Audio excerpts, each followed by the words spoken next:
Hello everyone, this is Pinky. Welcome back to the channel, or welcome if you're new here. Today I want to share two powerful reads by Indian authors, books that made me think deeply about family, identity and emotional resilience. So let's dive into them one by one. The first book that I want to talk about is Undertow by Jahnavi Barua. And this follows a young woman from Assam who has left her conservative family behind to live in Bangalore. She's a doctor, she's independent and carrying a child alone. The story picks up when her estranged father writes to her asking her to return home. The tension in Undertow is subtle but constant. It's a novel about things unsaid, resentments that have built over years, cultural expectations that weigh heavily, and the pain of trying to live your truth in a world that keeps pulling you back. One of the things I loved most was the writing. Jahnavi Barua's prose is gentle but powerful. She uses silence just as effectively as words. Assam comes alive in her descriptions. The river, the rains, the quiet melancholy of the land, all of it adds emotional depth. The book also explores how women carry generations of emotional weight between mother and daughter, daughter and father, culture and choice. This book is an emotional slow burn, but when it hits deep.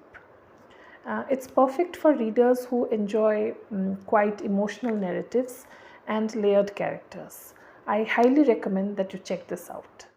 The next book that I want to talk about is M and the Big Home by Jerry Pinto.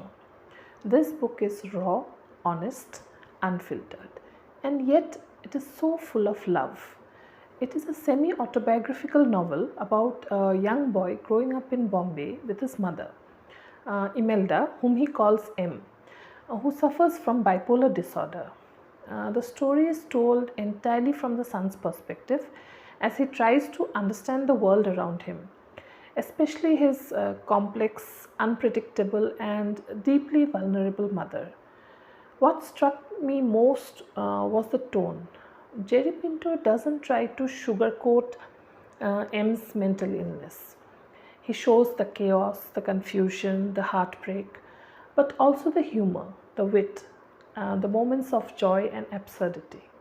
The father in the story, referred to as the Big Home, barely speaks much, but his quiet presence, his patience and love grounds the entire family.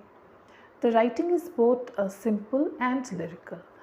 This book doesn't try to give you answers. It just presents life as it is, messy and painful and occasionally beautiful. If you want to read something emotionally honest, I can't recommend this enough. But I suggest you read it when you are ready. It's not a light read and it will stay with you long after you are done. So those were the two Indian novels that deeply moved me, each in a very different way. If you have read either of these, please share your thoughts. I would love to discuss them in the comments.